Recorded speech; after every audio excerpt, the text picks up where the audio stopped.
Seja bem-vindo à nossa aula de número 2 do nosso mini curso para batismo. Na nossa última aula, nós aprendemos que o batismo ele precisa vir depois que a pessoa aceita Jesus como seu Senhor. É comum que as pessoas nos procurem dizendo: Pastor, eu acho que eu preciso me batizar outra vez. E por que elas fazem isso? Porque elas entendem que no momento, quando elas se batizaram, elas ainda não tinham aceitado Jesus de verdade, então não foi um batismo de verdade. Às vezes elas se batizaram porque os amigos estavam se batizando, ou porque ela ainda era um bebê e fizeram isso com ela e ela nem sabia ainda o que significava aceitar Jesus. Então nós entendemos que esse batismo ainda não era um batismo conforme a palavra de Deus. Mas se nós entendemos que a pessoa precisa primeiro receber a Cristo, nascer de novo, para depois descer as águas, uma pergunta precisa ser feita. Será que você de fato se converteu mesmo?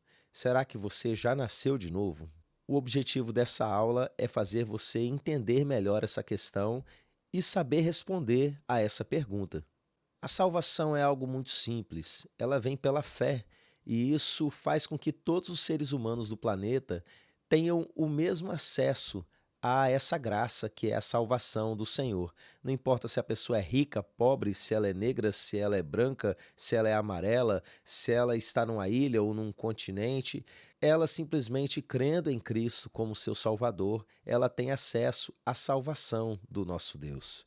Mas nós precisamos entender direito o que significa crer nele. Porque esse crer não é simplesmente saber que Jesus existe, saber que ele é o Filho de Deus, saber que ele morreu pelos nossos pecados e saber que ele ressuscitou. A Bíblia diz que os demônios creem e estremecem, ou seja, não existe demônio ateu. Eles sabem que todas essas questões são reais e, mesmo assim, eles não chegaram a uma coisa muito importante que nós precisamos entender: arrependimento. A salvação, ela envolve duas coisas na vida da gente: arrependimento e fé em Jesus para ser o nosso Senhor. Quando falamos de arrependimento, estamos falando no sentido que a Bíblia traz para a gente, que tem a ver com uma mudança de mentalidade. Antes a gente tinha um estilo de vida e achava que tudo bem fazer certas coisas. Então nós conhecemos a Cristo e a partir desse momento a nossa mentalidade muda e certas coisas não fazem mais parte da vida da gente. E isso acontece porque nós cremos em Jesus como Senhor das nossas vidas e permitimos que Ele mude a nossa vida a partir desse momento. Daí para frente, o que acontece conosco? A gente não vira perfeito de uma hora para outra. Um processo de santificação começa na nossa vida. Mas uma coisa é fato: existe uma diferença entre a gente cair no pecado e viver no pecado. Uma pessoa que foi salva, que foi regenerada por Jesus, ela cai em pecado, mas ela não consegue permanecer nesse erro, porque Jesus agora é Senhor da vida dela.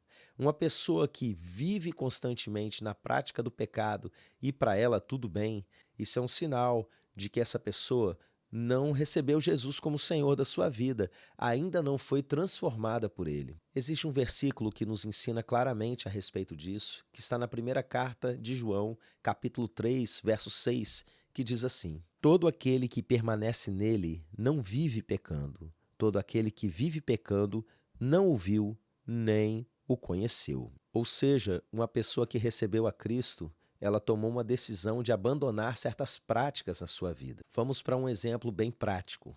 Uma pessoa que tinha um emprego e que nesse emprego ela precisava mentir em todo o tempo para poder manter esse emprego. A partir do momento que ela conhece Jesus, a mentira não pode mais fazer parte da vida dela. Então o que ela faz? Sai desse emprego. Antes ela era uma pessoa empregada, mas servindo a Satanás, que é o pai da mentira.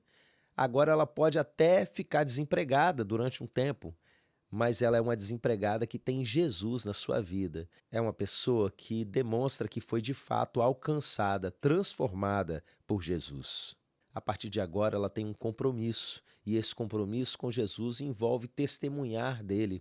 Mas esse é o assunto da nossa aula de número 3.